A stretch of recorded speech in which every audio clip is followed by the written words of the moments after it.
Good afternoon, everyone, and welcome to CEC Gurukul Lectures. In this continuation with the series of lecture in kinship studies, the topic of my lecture today is gender and kinship.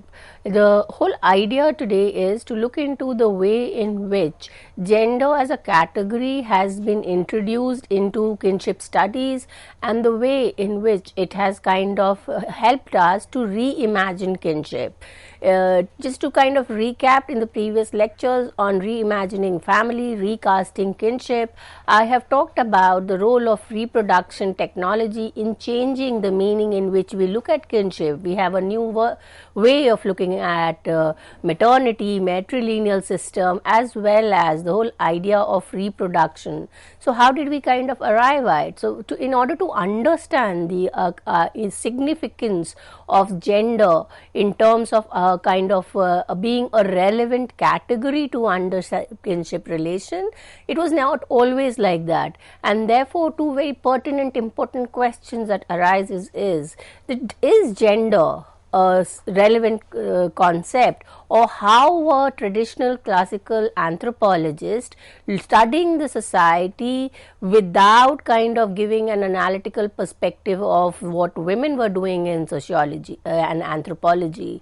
So when we kind of traverse through the history of anthropology, it kind of reflects that there was a kind of absence of any perspective which were looking into the question of women from a feminist perspective. It does not mean that there were no feminist anthropologists.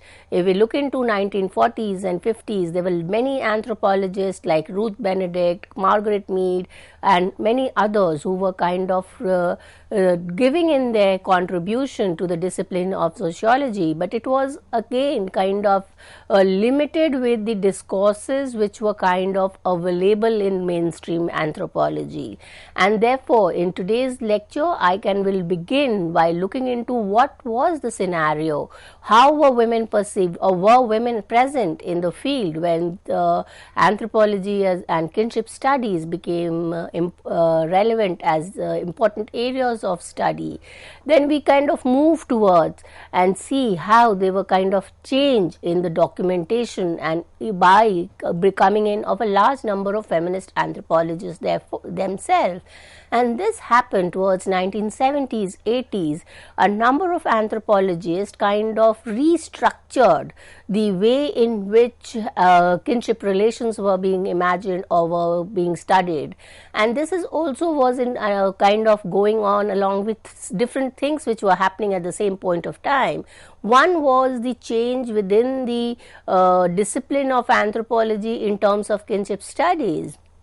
And to go back, when we started off with the cultural approach, I have already discussed that David Schneider brought about a change in the perspective of studying kinship relation, and he kind of critiqued the biological or the descent approach and the alliance approach, and suggested that we need to understand kinship as a cultural system. We need to understand kinship as symbol and as in terms of meanings attached to it. So this kind of a discourse in the field of anthropology, from a kind of moving from generalization, from universalization to cultural specificity, there was also kind of a point which kind of prompted lots of feminist anthropology to restart studying areas which had been earlier done and bring out a perspective or a cultural perspective of kinship relation. The other event that was at the same time parallel going around in the 1780s was the emergence of second wave feminist movement in the West, which also kind of questioned the way in which the entire idea of women's role, women's status in society was kind of theorized in academics, and this kind of also led to the whole understanding of how we look into the concept of gender and sex, and whether gender was a biological construct or it was a kind of a cultural construct in terms of who is a male, who is a female, would depend on what kind of meaning the society was attaching to the body. So these changes were all kind of put together, led to the emergence of a new discipline, or rather a subfield in anthropology titled as feminist anthropology. and we will look into some of the classical works, right from the pre-feminist anthropology to some of the very significant contribution which has kind of helped us reimagine or recast kinship relations in the new light. So let us kind of start with the classical anthropological, what was the approach of anthropologists when it comes to the study of women or gender. So we see that the question of gender basically was kind of absent in classical anthropologists, and it can be argued the reason why it was absent in the classical anthropologist was that most of the time it was the study of men by men themselves. So there was also absence of the feminists themselves, of women anthropologists themselves in the field. So when we look into the emergence of anthropology as a discipline, we see it is generally all kind of, we call them as forefathers of anthropology, and one needs to question why they are no kind of mothers of anthropology or sociology. The reason why was these, whether we talk about Radcliffe Brown's, Evans Pritchard and the others, they were all kind of coming in from a certain gender background, and therefore most of these studies were centered on male. And this is evident when we look into the evolutionary model. It would explain the origin of human society by giving significance to the male role of hunting, without which consideration of female gathering was kind of incomplete.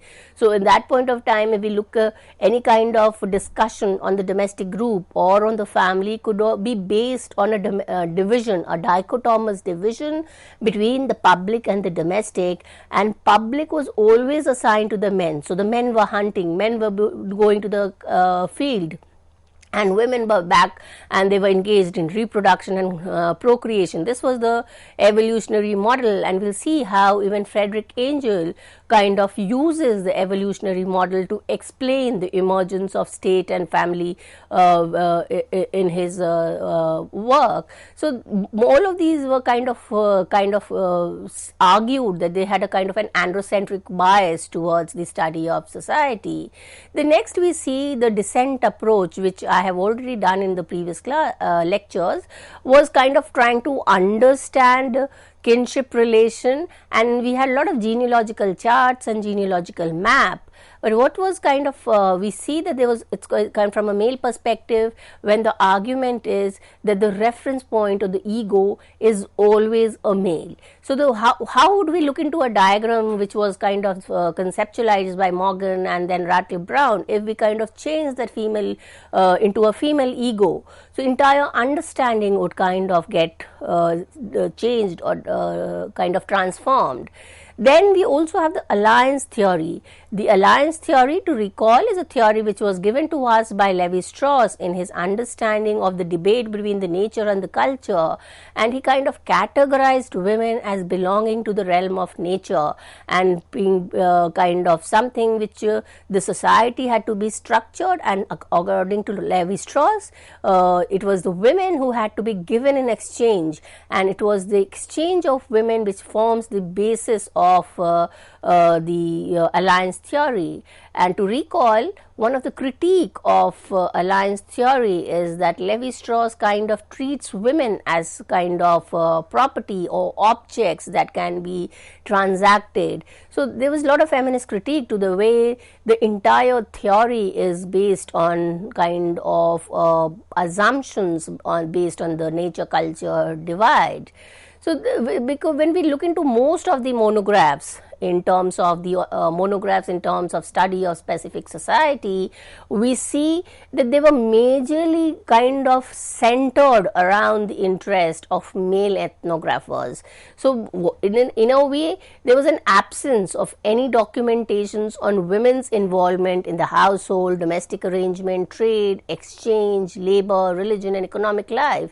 It was assumed that women were not present there, and we will also kind of see that that Malinowski, who studied the Australian Trobriands, we will be doing a critique or a kind of a reimagination of the same society by a feminist anthropologist, and she brings out the women's perspective in terms of trade and exchange. So, but this comes in much later in the classical or the time when the discipline of anthropology or kinship study was emerging. There was a kind of a total absence of any kind of documentation of women's life. So the what was the problem? Why was there an absence? Was also because there was a certain kind of an understanding which is also there when we look into the gender studies, and so this was a problem which was in gender studies as well as kinship studies, that the relation between men and women were assumed as natural, and the difference, that is the difference between man and a woman, was conceived to be naturally given, and therefore it was kind of biology as destiny. There was no questioning of that natural differences, and therefore that assumption became the base on which anthropologists started studying the economic and political structure. So therefore we realize, when we look into the classical anthropologist work and monographs, we realize that one of the reasons why there was a kind of an absence of any kind of documentation on women's life could also be because there were less women in the field. When I say less women in the field, it implies that women as ethnographers were not there. They were very limited, and that too most of them were coming in from Western context, and therefore the it was the field which belonged to the men, and therefore they became expert of their subject, and they started documenting the society, economic, social relations from their own perspective, and therefore it kind of leads to a vicious circle. It was assumed that the natural difference is given.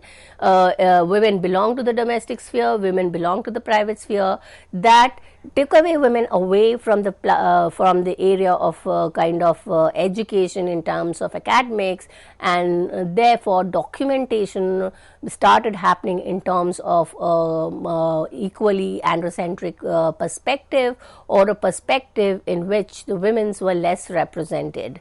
So this oversight also stemmed from some there was also a denial, or there was a kind of less interest in terms of asking questions about sexuality, about critiquing the gender relation, because the gender relations or the relation between man and women was assumed to be status quo. That is, nothing was found problematic in it, and therefore the power relation, which kind of determines the relation between man and a woman, was inhibited. It was kind of never questioned. It was never critically looked at, analyzed at, and that became one of the major area which feminists kind of takes up. They start questioning, or they start looking at gender relation from a power dimension. This it's not just a simple biological difference.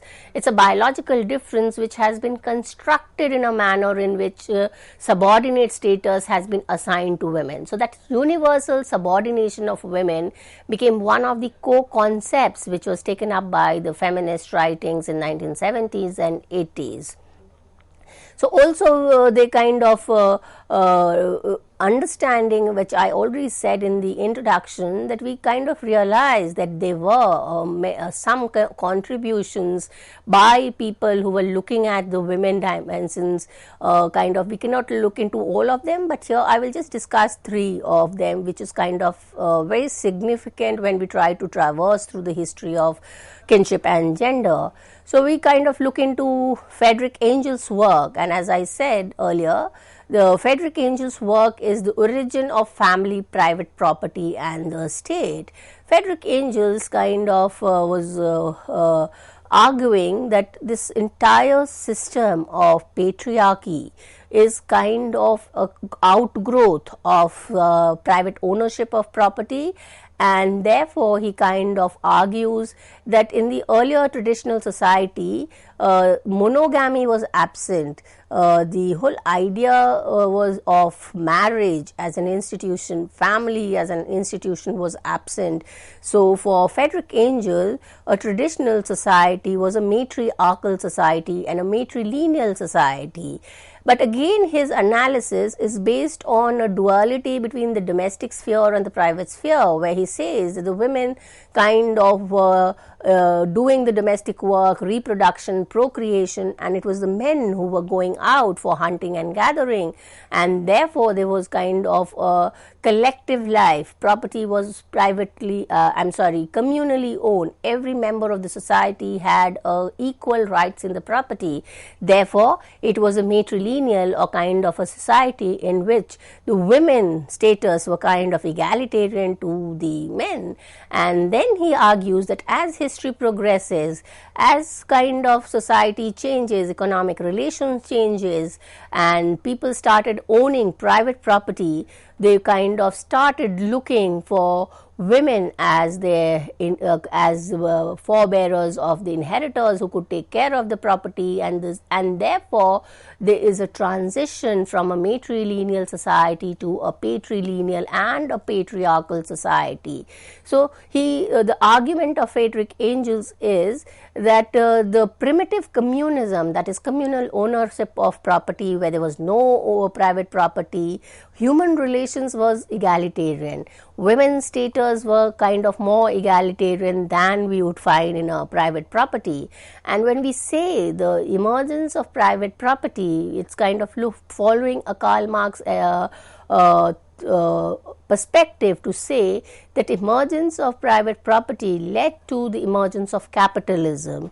So he is trying to tell us that with the emergence of capitalist society, with the emergence of the class-based society, the class of those who own private means of property and those who do not, led to the emergence of subordinate status of women. So class society is a society which is more gendered, and a pre-capitalist society or a pre-class society, the gender relations were much better. This is an argument which has been given by Friedrich Engels. So where do we look for, or why do we look for Engels' theory? We look even for it because he was kind of giving an explanation in the sense that because of change in productive relations, modes of production, women's status became subordinate. Women became dependent wife and became a ward. So a class society is kind of more subordinating the status of women. So that's the place of women in Engels' theory.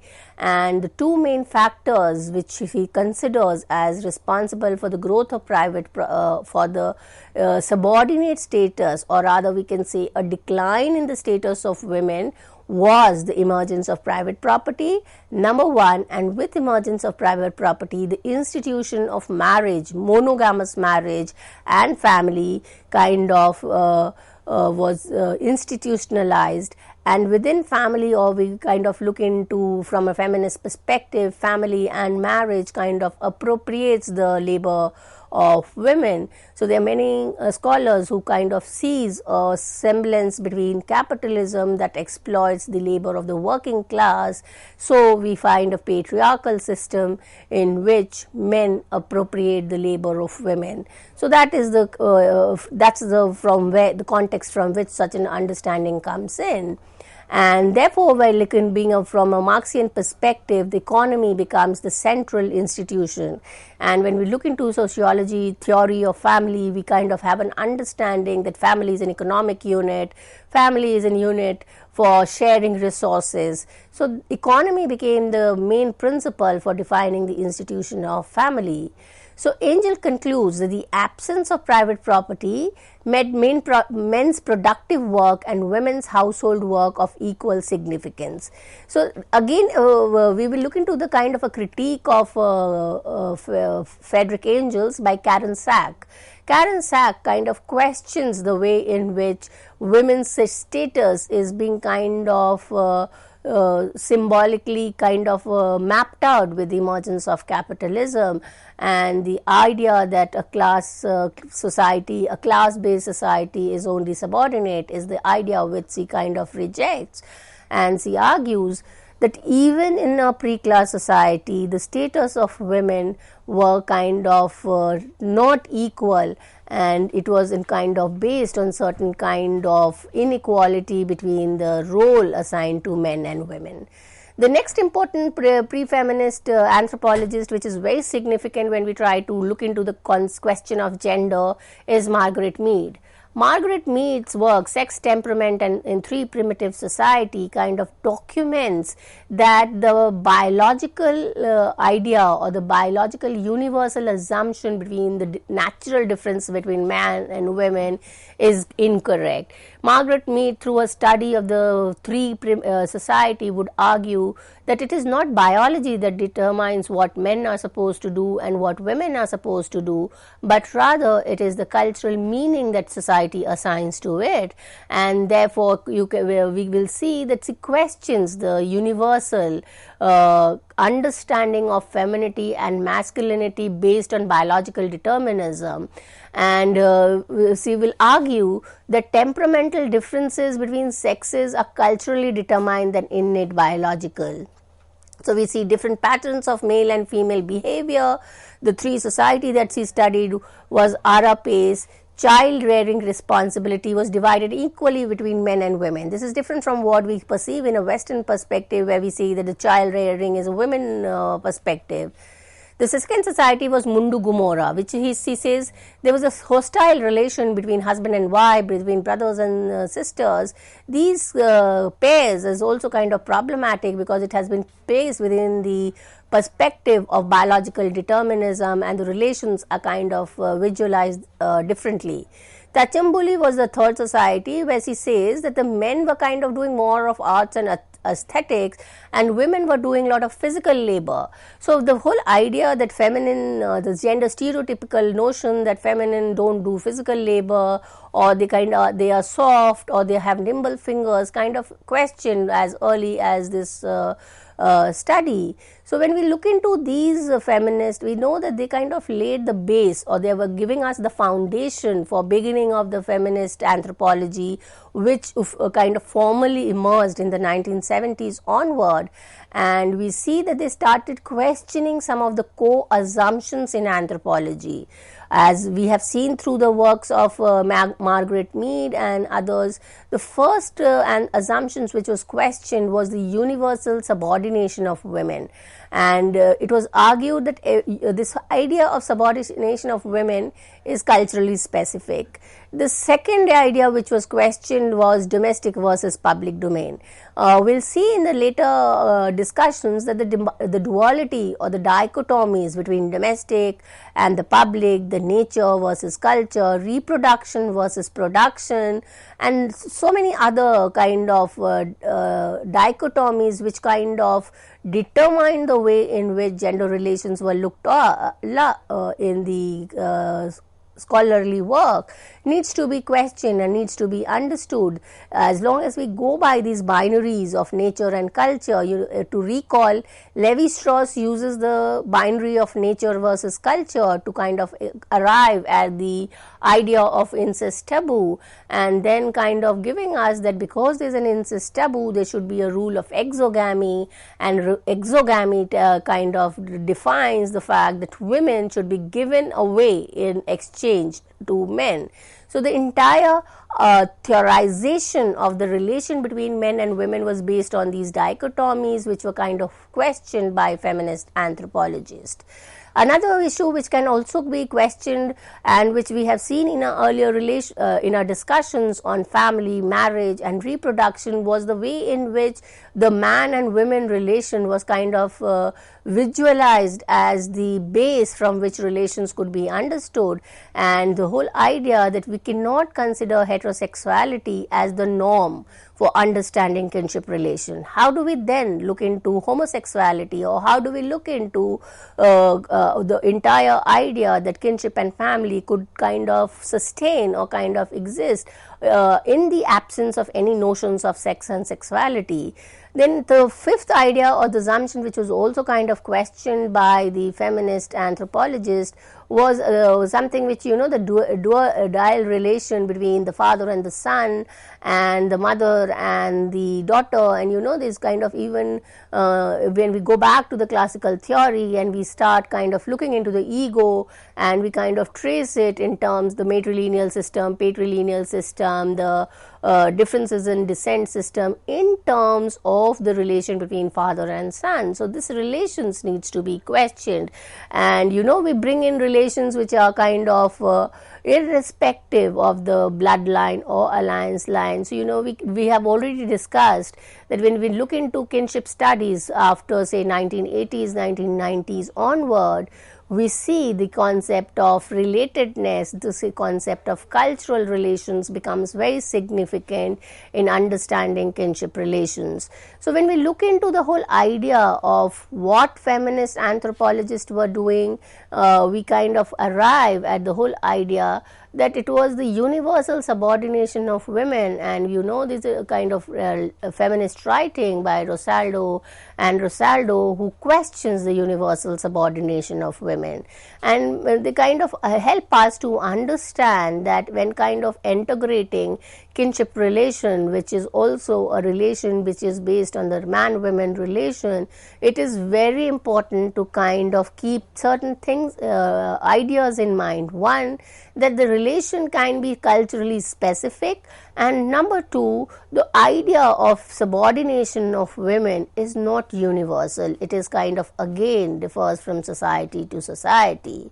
So with this kind of looking at the entire way in women's question was looked at up in anthropology, I come to an end to the lecture on gender and kinship. Thank you. Lecture on gender and kinship. The whole idea that by 1970s feminist anthropologists started questioning the dichotomy between the dichotomies, as I kind of, the different kinds of dichotomies which were kind of in place in anthropology as well as sociology.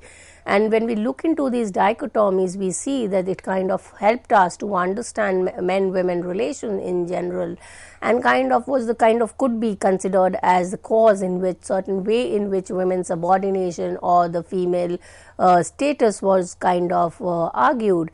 And some of the dichotomies which were of significant was in terms of the gender, domestic and the public, which was I kind of argue that the idea that domestic belongs to women in terms of her reproductive task, because she's procreating, because she's kind of giving birth to children, was something which kind of restricted women's mobility and access to the culture, because we kind of had a very clear cut mapping that nature belonged to women and culture belonged to men. And we have Sherry Otners, who kind of questions this idea of nature versus culture, and kind of argues that women are as much close to culture as men, and it's only because they have been assigned a specific space in the domestic sphere that it kind of becomes problematic. Along with domestic and private, nature and culture, the other dichotomy which was also very crucial was the dichotomy between the reproduction and production. And the reason that women were doing a lot of work even in the domestic sphere, but it was kind of unrecognized. So when we look into the economic dimension of women's work, women's contribution to the household work, which was kind of equally significant, was not kind of considered as work, and household work was considered less significant because it was being done in the domestic domain, and men were working in the public domain, in the productive domain, which was kind of getting a compensation, were getting a monetary return in place, and therefore the divide kind of subordinated that women's work was not primary. And we kind of also had this understanding that men were primary bread earner and women's earning was secondary. All these notions were based on certain assumptions of the duality between the reproduction and production spheres. But now we know that there's been a lot of theorization and lot of critique, and whereby there has been a kind of recognition of the economic contribution that women do even in terms of household work. So these kind of dualities or dichotomies, which was very important, kind of lays down the base for the emergence of feminist anthropologists. And now in this lecture I will kind of look into the work of some of the feminist anthropologists in the post 1970s, and how this idea were kind of reimagining kinship happening through the work of these feminist anthropologists. So when we look into the entire period of the 20th century and the emergence of sociocultural anthropology, we know that the way in which the meaning of gender has been conceived in the literally academic work has kind of undergone change. And it has been kind of discussed at length that in the early ethnographic studies, gender was often synonymous with kinship or family, and a monograph might include just a single chapter on women or family issue. So many a time it was kind of arrived at an understanding that if the study of society was done from a male perspective, it was assumed to be complete, because it was kind of understood that if there is nothing which can be understood within the domestic domain or in the world of the female. And therefore, since there was a lot of work in the academic field, and you also have the feminist movement going on, you cannot as a kind of leave out or neglect gender. So it became a critical chapter at the end of discussions on women, on family issues. So it was kind of considered as add women and stir model. Not much significance contribution was done, but it was kind of given an impression that yes, feminist understanding or a gender understanding has been done. So this was what was being challenged by 1970s, 80s onwards. So the women feminists started kind of questioning the add women and stir model of ethnography, and they wanted to kind of bring in a focus, in which the role of women was kind of center stage. You could not understand the economic relation or the political relation from a male perspective and then say, okay, women were also benefiting, or kind of conclude by saying it was a gender egalitarian society. But what was the task of the feminist anthropologist was to look into economic relation, political relation from a female feminist, that is, put the women at the center stage and kind of analyze.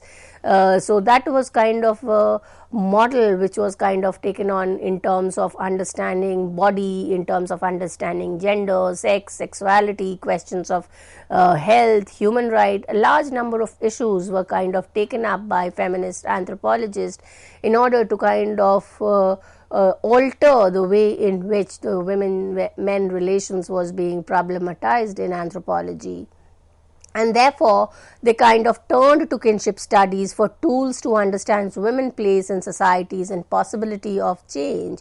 It kind of also analyzed in the sense that since there was a kind of an assumption that the women belong to the domestic sphere and it is the world of women, so the feminist anthropology kind of took on this stand and started exploring kinship studies or kinship relations within family, marriage and reproduction, to kind of argue that it is not the only involvement of women, and therefore kind of reject the duality between reproduction, production and the domestic and the public domain.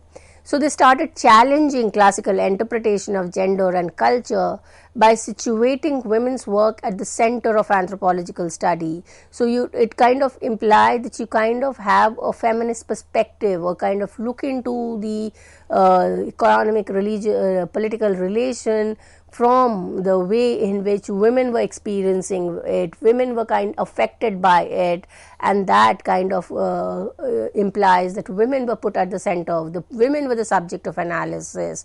So that kind of anthropological work started coming in, and we kind of look into two important anthropological work which will help us to understand the contribution that feminist anthropologists were kind of doing it.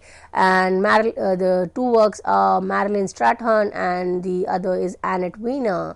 So kind of when we look into the work of these anthropologists, kind of arrive at an understanding that feminist anthropology emerged in response to the recognition that anthropology kind of operated within an anthrocentric paradigm. It kind of rejected or kind of abstained from documenting the lived experiences of women, and that's where there was a requirement for feminist anthropology to come up as a subdiscipline which could incorporate entire part of society which was being kind of ignored in anthropological study. Early question raised from identifying women in anthropological record to explaining universal female subordination. So there were both kind of researches which were being done. One was kind of giving us understanding that there was say in the early 1960s or 40s, women were not absent from economic field, they were not absent from political field, they were equally present there. What was the result for invisibility of women was the lack of documentation, was the lack of study of women's enterprises.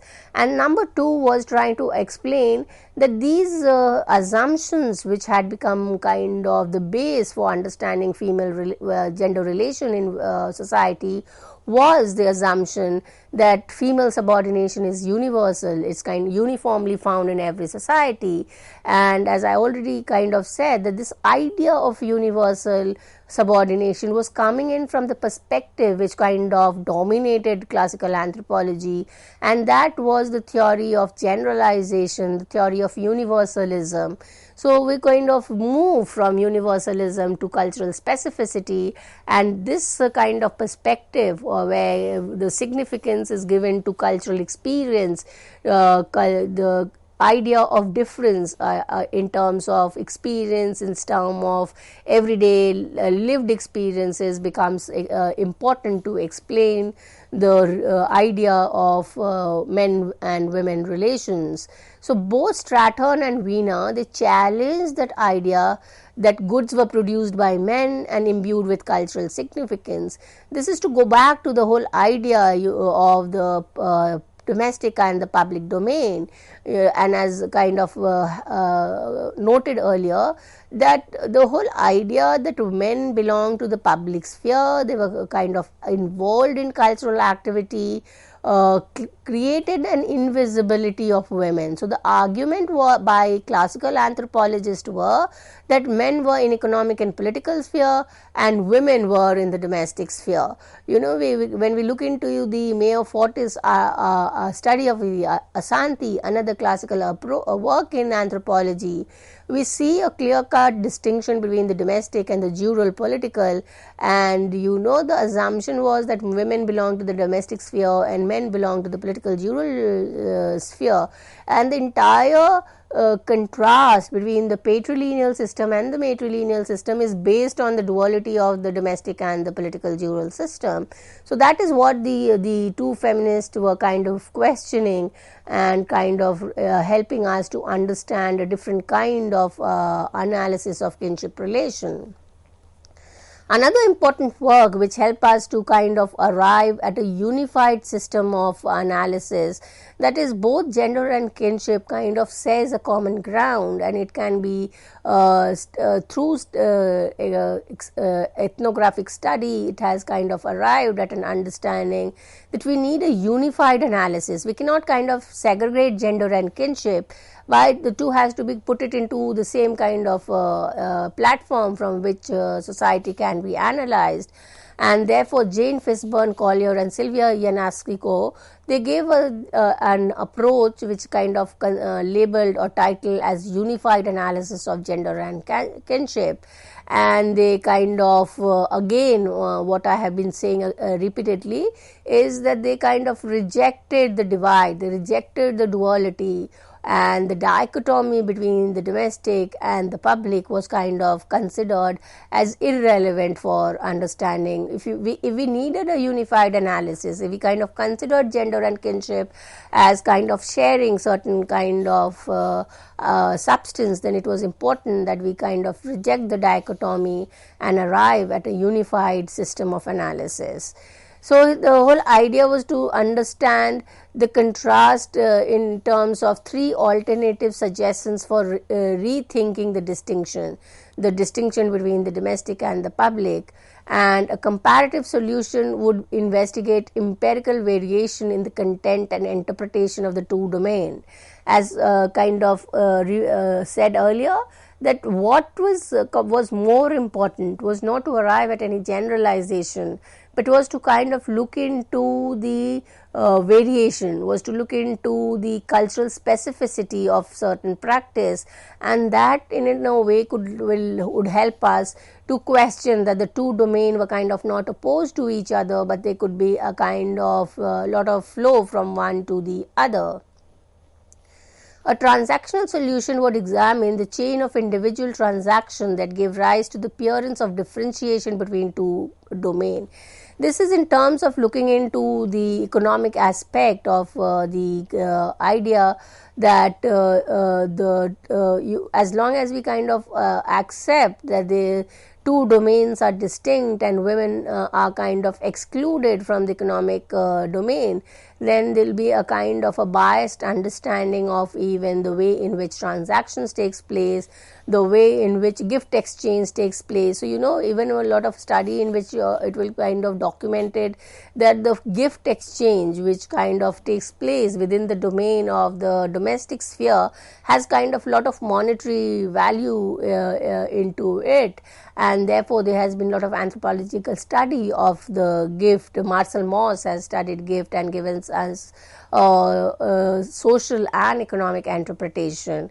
So the idea is that the moment we kind of do this mapping or draw a kind of a border between the domestic and the public, we kind of exclude lot of process, lot of concepts which can be existing cross-cutting. So that is kind of significance that we need to understand. So Collier and Ignacieco questioned the degree to which discussion of women's lives were relegated to consideration of the domestic sphere and the reproductive functions, and again to kind of repeat, there was an assumption that the two domains are different. Now, how did it implicate the relations, gender relation was that even scholars, academicians, theorization took this assumption of the distinction between the domestic and the public as taken for granted, and therefore most of the researches, if you kind of look into early classical anthropologists, if it was on women, it would have to do with marriage, it would have to do with dowry, it would have to do with family structure, and if it was to do with economic and political system, it was more a focus of men. So that was the problem when we kind of accept the dichotomy taken for granted and base our analysis of gender relation on that taken for granted assumptions. So they kind of also kind of questions the maternal child relation and the mother child bond. There's a lot of romanticization, there's a lot of kind of way in which the relation between the mother and child was imagined in the way in which it was kind of very positive. It was kind of a relation which was very significant. So lot of anthropological text kind of gives us the idea that the mother-child relation was a relation which was responsible for the personality of human being, and therefore there was no critical analysis of the mother-child bond. So it is, in order to understand family as an institution, we need to bring in both. We need to look into it from, say, a positive functional perspective, at the same time kind of bring in a conflict perspective and kind of re-look at some of the relations which was taken for granted as status quo relations. So now we kind of come to the work of Marilyn Strathern, Marilyn Stratton explores the kinship relation after the coming of the new reproductive technology. And just to take you back in the last few lectures, earlier lectures, I have looked into the idea of how new reproductive technology has changed the discourse around gender, matrilineal maternity, the mother-child relation. So, we have looked into how the technology kind of comes in to help us to reimagine the relation. So, how could we look into relations which are kind of constructed in the hospital or in a fertility clinic, which is kind at the same time secular and non-familiar. So, Marilyn Stratton brings in the notion of the late 20th century English culture, the consumer and the choice of procreation using new technology. And now in the 21st century, like there's a lot of literature, there's a lot of text in which it is kind of saying that individuals and if they have a purchasing power, so if like procreation is also become a commodity which is available in the market. So if you have the power to purchase, you can use the technology to determine the sex of your child. You can use the technology to kind of space the birth of the child, or to determine a specific time for the birth, and so on and so forth. So the entire discourse on the naturalness or the biological determinism which kind of helped us understand reproduction and maternal relations has kind of come into critical analysis. And Stratton argues that the new technology has brought a new meaning, nature which was earlier taken for granted. So, if we look into the discourse on gender and kinship, we kind of now understand that the entire concept of nature is also socially constructed. We kind of give it a particular meaning for a particular purpose, and therefore we need to even question that analysis of meaning, whether the relation between the man and women for the purpose of reproduction is natural or it is kind of culturally constructed to achieve certain kind of set goal, is something which is kind of subject to analysis. So technology kind of, especially the new reproductive technology in terms of IVF and egg donation, sperm transfer and etc., they have kind of opened up new avenues which were not earlier available. And it is kind of destabilizing the notion of nature.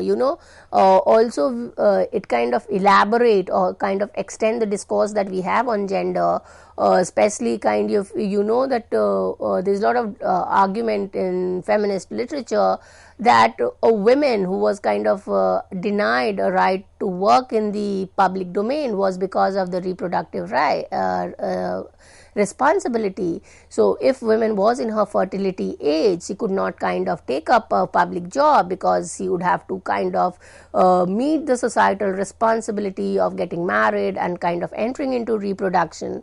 Now what has technology done to it? Now because technology is available, we can kind of postpone that fertility chart, and we kind of the whole idea that it was a certain period, say from early teens to say 45-50 years, which kind of was labeled as the fertility period when a woman could reproduce, has now changed. Now you can have through the use of technology a 70-year-old kind becoming a mother, or we have also kind of done in the earlier discussion where technology can allow even a male body to undergo the process of reproduction. So these notions that the relations or reproduction was natural, reproduction was biological, has been challenged and kind of redefined with the emergence of new technological inventions. And we know, we've done this discussion earlier, just to repeat, that there are large number of technology which is kind of even expanding. It's kind of we need to look into the political economy of reproduction now, where we have IVF and surrogacy and n number, and we can't just look into gender, we need to bring in kinship as well, because if we bring in a surrogate mother, this discussion has been done earlier also. When a surrogate mother comes in, the idea of mother as a biological mother gets questioned. So who is the mother? who actually is kind of bears the pregnancy for the 9 months, but kind of is into a contract that once the child is delivered, she has no say with the child, or is the mother who has kind of paid for the surrogacy. So the economic transaction would determine motherhood, and that needs to be kind of help us also restructure kinship relation.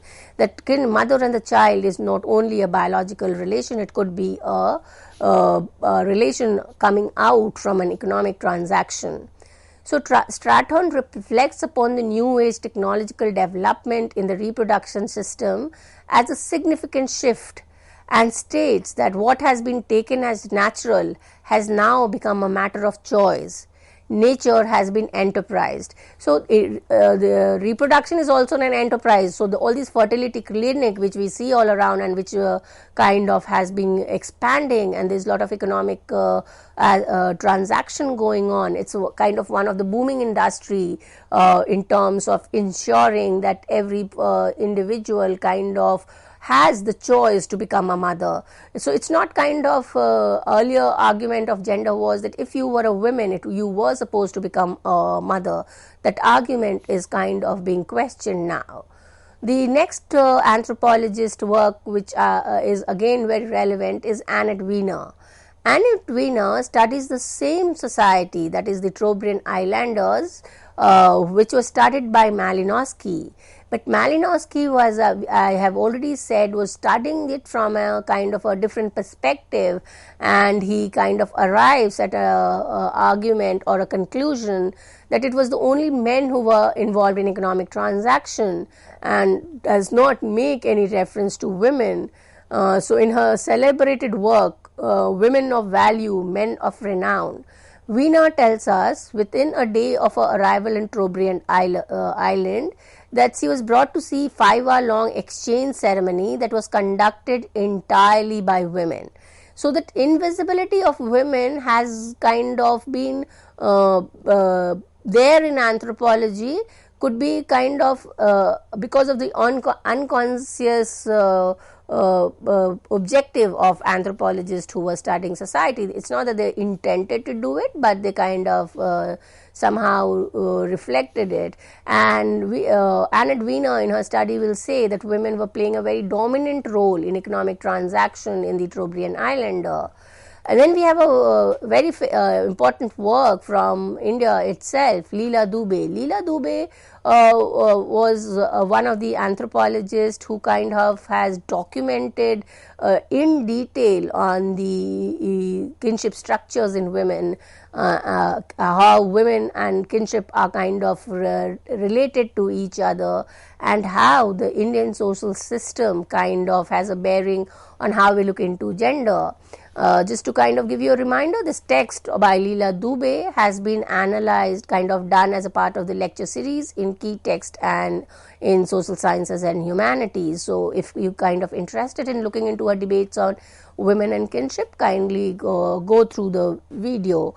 Because we have a kind of the time is limited, and number of anthropologists are kind of good enough to have a discussion. So coming back to Leela Dubey, we see that she kind of tells us how gender relations were affected across, and along with Leela Dubey, we also have many other anthropologists who kind of studied Indian society. We have Iravati Karve, who does kinship organizations. He maps out the entire country into 4 zones and gives us a clear-cut understanding of kinship relations. And the final discussion is with a very important work, which is very important to understand gender kinship relation, is the work by Raheja and Gold, and this the title of the book is Sexuality, Fertility and Erotic Imagination in Rajasthani Women's Song. And here the authors explore women's oral tradition in the terms of songs, folklores which are sung during marriage, birth and various life rituals, ceremonies. And by looking into songs, looking into the way women are participating in these folklore tradition, she will kind of question the way in which women's has been conceived in anthropology as well as in society in terms of split image. You know, the good virtuous women and the woe or the bad women. You know, so you if we look into the Indian tradition and culture, women has always been given a dual personality. If you are going in by cultural norm, you are accepting the kinship relation, then you are put into the good side. If you don't, if you say no to marriage, you say no to family, then you are put into the women who is lacking virtues. And through the ethnographic study of the Rajasthani women's songs, Raheja and Gold questions this and tells us how, when we look into these songs will tell us that women are critical of the split image. They are critical of the way in which they have been given an assigned role in family. They have been given a subordinate status in the kinship system. So a very relevant text in order to understand gender and kinship, in order to understand the split image and implication. So with all these number of case studies and anthropological work, it can be concluded, or the argument can be done, that it is very important to have a gendered perspective to understand kinship, family and marriage. And you can also, there are a number of texts which has been referred here for your reference. Some of the texts are very crucial for understanding the debate on gender and kinship. So thank you so much for listening to the lecture.